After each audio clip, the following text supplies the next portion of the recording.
Hello, inorganic കെമിസ്ട്രിയിൽ നമ്മൾ അടുത്തതായിട്ട് discuss ചെയ്യാൻ പോകുന്ന പാഠം എസ് ബ്ലോക്ക് എലമെൻറ്റ്സ് ആണ്. For discussing S block elements.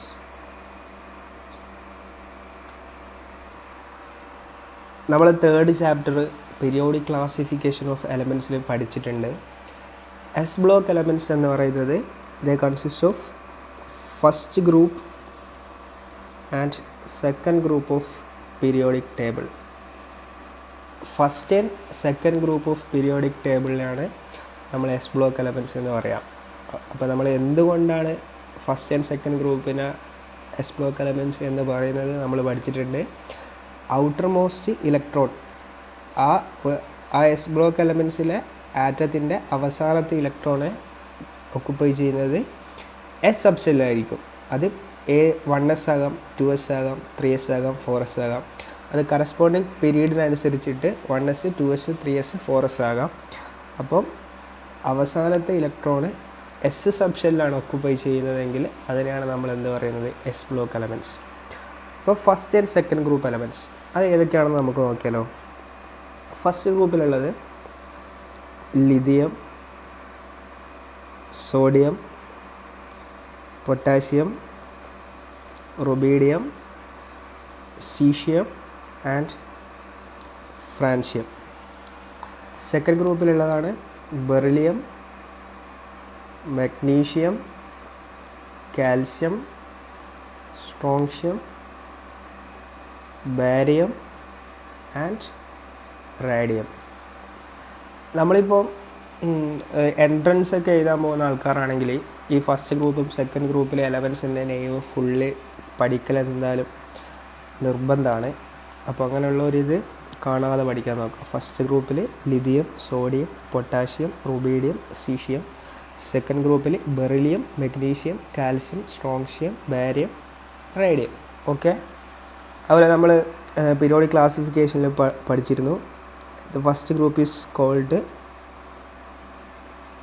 alkaline metals and second group is called alkaline earth metals.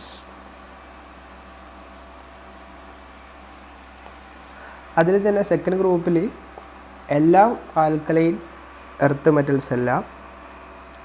Beryllium is not belong to alkaline earth metals, not belong to alkaline earth metal.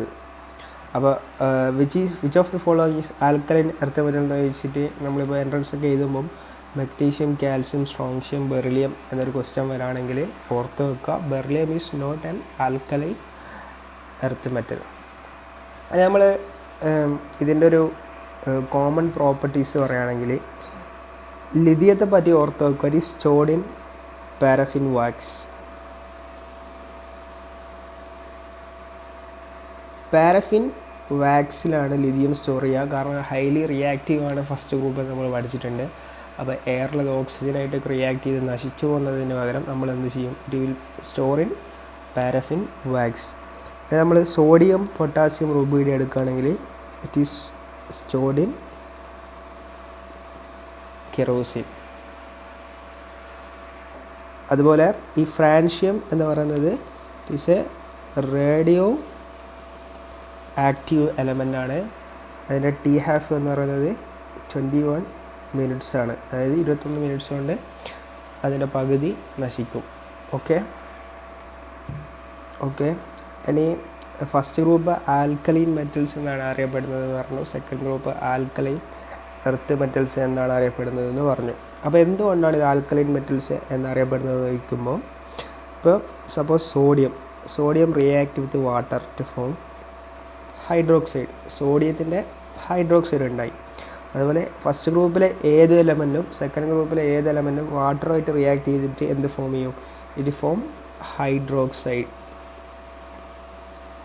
ഇപ്പം calcium ആകുമ്പോൾ എന്ത് സംഭവിക്കും, calcium plus water എന്ത് ചെയ്യും, calcium hydroxide form ചെയ്യും.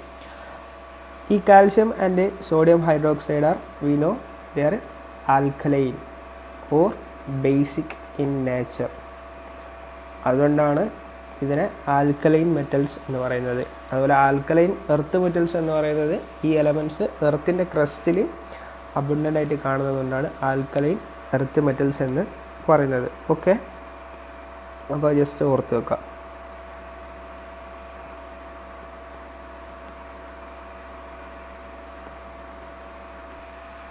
Okay, ഇനി നമുക്ക് ഈ പാഠത്തിൽ പഠിക്കാനുള്ളത് ഫസ്റ്റ് ഗ്രൂപ്പിൻ്റെയും സെക്കൻഡ് ഗ്രൂപ്പിൻ്റെയും കുറച്ച് ജനറൽ പ്രോപ്പർട്ടീസ്, പിന്നെ ഇതിലുള്ള എലമെൻറ്റ്സ് ഉണ്ടാക്കുന്ന ചില മേജർ കോമ്പൗണ്ട്സിനെ പറ്റിയിട്ടും അതിൻ്റെ പ്രോപ്പർട്ടീസിനെ പറ്റിയിട്ടാണ് നമുക്ക് ഈ പാഠത്തിൽ പഠിക്കാനുള്ളത്.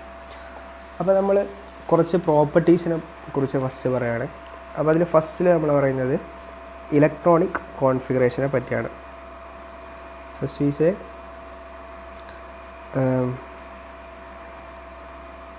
Electronic configuration.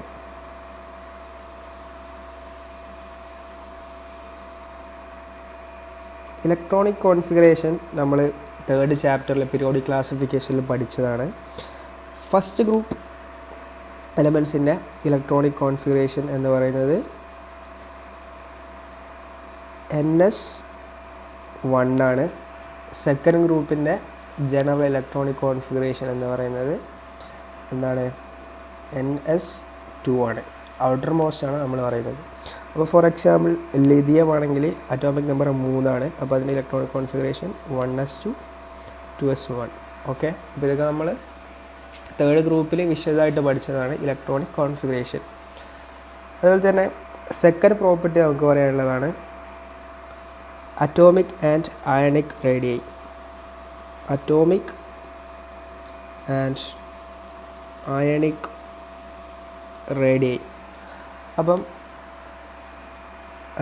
അറ്റോമിക് റേഡിയസിനെ കുറിച്ച് നമ്മൾ പഠിച്ചതാണ്.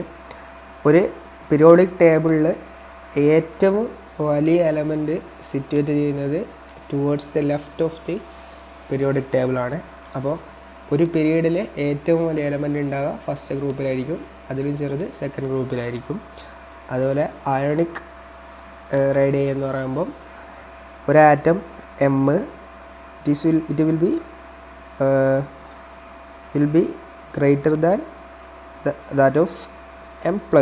കാരണം എന്തുകൊണ്ടാണ് ഒരാറ്റം അതിൻ്റെ അയണിനെക്കാട്ടും വലുതാകുന്നത്, അല്ലെങ്കിൽ എന്തുകൊണ്ടാണ് അയൺ ആറ്റത്തിനെക്കാട്ടും ചെറുതാകുന്നത് എന്നൊക്കെ നമ്മൾ വിശദമായിട്ട് തേർഡ് ചാപ്റ്ററിൽ പഠിച്ചതാണ്. അപ്പോൾ അതൊന്ന് നോക്കാം. അപ്പോൾ അതാണ് അറ്റോമിക് ആൻഡ് അയണിക് റേഡിയൈ. ഇനി നമുക്ക് പഠിക്കാനുള്ളത് hydration. Hydration enthalpy. Okay, hydration enthalpy എന്ന് പറഞ്ഞാൽ എന്താ? To denote the tendency of an ion or a salt to get hydrated. അപ്പം ലിഥിയം ക്ലോറൈഡ് എന്ന് പറയുന്നത് ഒരു സാൾട്ടാണ്. അപ്പോൾ അത് ഹൈഡ്രേറ്റ് ചെയ്തിട്ട് എങ്ങനെ എക്സിസ്റ്റ് ചെയ്യും? Lithium chloride 2H2O. ഈ സാൾട്ടിൻ്റെ കൂടെ എന്തുണ്ടാവും? 2 വാട്ടർ മോളിക്യൂൾ ഉണ്ടാകും. അപ്പോൾ ഈ ഹൈഡ്രേഷൻ്റെ പരിധി അതും നമ്മൾ തേർഡ് ചാപ്റ്ററിൽ പഠിച്ചതാണ്. പല രീതിയിലുള്ള ബോണ്ടുകളായിട്ട് ഉണ്ടാകാം. ഇൻറ്റർസ്റ്റൈഷ്യൽ ഹൈഡ്രേഷൻ, കോർഡിനേറ്റഡ് ഹൈഡ്രേഷൻ. ഓക്കെ, അപ്പം അതാണ് ഹൈഡ്രേഷൻ എൻതാൽപ്പി. അപ്പം ഫസ്റ്റ് ഗ്രൂപ്പുണ്ട്, നമുക്ക് സെക്കൻഡ് ഗ്രൂപ്പുണ്ട്. അതിൽ ഹൈഡ്രേഷൻ എൻതാൽപ്പി എങ്ങനെ ഇരിക്കും എന്ന് നമുക്ക് നോക്കാം. അപ്പോൾ നിങ്ങൾ ഓർത്ത് വെക്കാം, hydration enthalpy is proportional to or inversely proportional to the size of an iron. ഒരു അയണിൻ്റെ സൈസിന് പ്രപ്പോർഷണൽ ആയിരിക്കും അതിൻ്റെ ഹൈഡ്രേഷൻ, ഇൻവേഴ്സ്ലി പ്രപ്പോർഷണൽ ആയിരിക്കും ഹൈഡ്രേഷൻ എൻതാൽപ്പി. അപ്പോൾ നമുക്കറിയാം ഫസ്റ്റ് ഗ്രൂപ്പിൽ ഏതൊക്കെ എലമെൻറ്റ്സ് ഉണ്ട്? വി ഹാവ് ലിഥിയം പ്ലസ് അയൺസിൻ്റെ അയണിൻ്റെ കാര്യത്തിലാണ് നമ്മൾ ഹൈഡ്രേഷൻ എൻതാൽപ്പി പറയുക. അപ്പോൾ lithium plus sodium, potassium, rubidium, caesium. Okay, അപ്പോൾ ഇതിൽ ഏറ്റവും കൂടുതൽ ഹൈഡ്രേഷൻ എൻതാൽപ്പി ഏതിനുണ്ടാവുക? ഏറ്റവും ചെറിയ ആറ്റത്തിനായിരിക്കും, ചെറിയ സൈസുള്ളതിനായിരിക്കും ഏറ്റവും കൂടുതൽ ഹൈഡ്രേഷൻ എൻതാൽപ്പി ഉണ്ടാവുക. Means hydration enthalpy is directly proportional to the 1 by size or inversely proportional to size of an ion. അപ്പോൾ നമുക്കറിയാം എന്ത് അയണിക് റേഡിയസിനെ കുറിച്ച് നമ്മൾ പഠിച്ചു. ഒരു ഗ്രൂപ്പിൻ്റെ താഴോട്ടേക്ക് പോകുമ്പം അയണിക് റേഡിയസ് എന്ത് ചെയ്യും, കൂടും. ഓക്കെ, അപ്പം ഈ അയൺസിൻ്റെ ഹൈഡ്രേഷൻ എൻതാൽപ്പിയുടെ ഓർഡർ ഏതാണെന്ന് ചോദിച്ചാൽ നമ്മൾ എഴുതും lithium greater than, sodium greater than, potassium greater than, rubidium greater than, caesium. Okay, അപ്പം ഇതാണ് ഹൈഡ്രേഷൻ എൻതാൽപ്പി. ഇനി നമ്മൾ സെക്കൻഡ് ഗ്രൂപ്പ് എടുത്ത് നോക്കുമ്പോൾ we have beryllium, magnesium, calcium, strontium and barium. Okay, അപ്പം ഇതിലെ ഹൈഡ്രേഷൻ്റെ ഓർഡർ എന്തായിരിക്കും നിങ്ങളൊന്ന് എഴുതി നോക്ക്. സെയിം സാധനം ഫോളോ ചെയ്താൽ മതി. Hydration enthalpy is inversely proportional to size of ion. Okay, ഇനി എന്തുകൊണ്ടാണ് hydration enthalpy inversely proportional to size എന്ന് ചോദിച്ചാൽ നമ്മൾ എന്താ എഴുതുക? It is due to the greater charge density. Size കുറയുമ്പം ഇപ്പം ലിഥിയം, സോഡിയം, പൊട്ടാഷ്യം, റുബീഡിയം ഇതിലൊക്കെയുള്ള ചാർജ് എന്താണ്? സെയിം ആണ്, 1+ ആണ് അല്ലേ? പക്ഷേങ്കിൽ നമ്മൾ ലിഥിയത്തിൽ നിന്ന് താഴോട്ടൊക്കെ പോകുമ്പം അയണിൻ്റെ സൈസ് കൂടി വരികയാണ്. അപ്പം ഡെൻസിറ്റി എന്ന് പറഞ്ഞാൽ എന്താണ്? ചാർജ് ഡെൻസിറ്റി എന്ന് പറഞ്ഞാൽ charge by size or volume, സൈസാണ്. അപ്പം സൈസ് കൂടുന്തോറും എന്ത് ചെയ്യും? ചാർജ് ഡെൻസിറ്റി കുറയും. അപ്പം ഈ ചാർജ് ഡെൻസിറ്റിയാണ് ഹൈഡ്രേഷൻ എൻതാൽപ്പിയെ ഡിറ്റർമൈൻ ചെയ്തത്. അപ്പോൾ എന്തുകൊണ്ടാണ് hydration enthalpy inversely proportional to size എന്ന് ചോദിച്ചാൽ due to greater charge density in the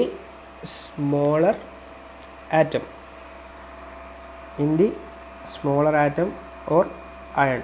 smaller ion ആണ് കൂടുതൽ ശരി. അയണിൻ്റെ കേസിലാണ് നമ്മൾ ഹൈഡ്രേഷൻ എൻതാൽപ്പി പറയാം. ഓക്കെ, അപ്പോൾ നമ്മൾ എന്ത് പഠിച്ചു? ഹൈഡ്രേഷൻ എൻതാൽപ്പി പറഞ്ഞു it is inversely proportional to the size of the ion. ഇനി നമുക്ക് ഫസ്റ്റ് ഗ്രൂപ്പിൻ്റെ ഫിസിക്കൽ പ്രോപ്പർട്ടീസിലേക്ക് കടക്കാം. ഫിസിക്കൽ പ്രോപ്പർട്ടീസ്, അതിൽ ഫസ്റ്റ് നമുക്ക് എന്ത് നോക്കാം?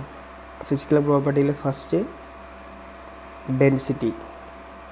ഡെൻസിറ്റിയുടെ ഓർഡർ നിങ്ങൾ ജസ്റ്റ് ഓർത്ത് വെക്കുക. എന്ത്? ലിഥിയം ടു സീഷ്യം, അതായത് ഒരു ഗ്രൂപ്പിൻ്റെ താഴോട്ടേക്ക് പോകുമ്പോൾ ഡെൻസിറ്റി എന്ത് ചെയ്യും? ഇൻക്രീസ് ചെയ്യും. ഓക്കെ, അപ്പം ഡെൻസിറ്റിൻ്റെ ഓർഡർ ഏറ്റവും ഡെൻസിറ്റി കുറവ് ലിഥിയമാണ്, then potassium, then sodium, rubidium, caesium. അപ്പോൾ എന്താ ജനറൽ ട്രെൻഡ് എങ്ങനെയാണ്? ഡെൻസിറ്റീൻ്റെ down to the group density increases. പക്ഷേങ്കിൽ ഇവിടെ നിങ്ങളൊരു കാര്യം ഓർത്ത് വെക്കുക, potassium have more density than sodium. Okay, അപ്പം ഓർഡർ എങ്ങനെ വരും? Lithium, sodium, potassium, rubidium, caesium. ഇതാണ് ഫസ്റ്റ് ഗ്രൂപ്പ് എലമെൻസിൻ്റെ ഡെൻസിറ്റിയുടെ ഓർഡർ. അത് ജസ്റ്റ് ഓർത്ത് വെക്കുക. ഓക്കെ, നെക്സ്റ്റ് നമ്മൾ പഠിക്കേണ്ട ഒരു ടോപ്പിക്കാണ് alkali metals impart a characteristic colour to an oxidising flame. അപ്പോൾ നമ്മൾ എന്ത് ചെയ്യാണ്? ഒരു ഓക്സിഡൈസിങ്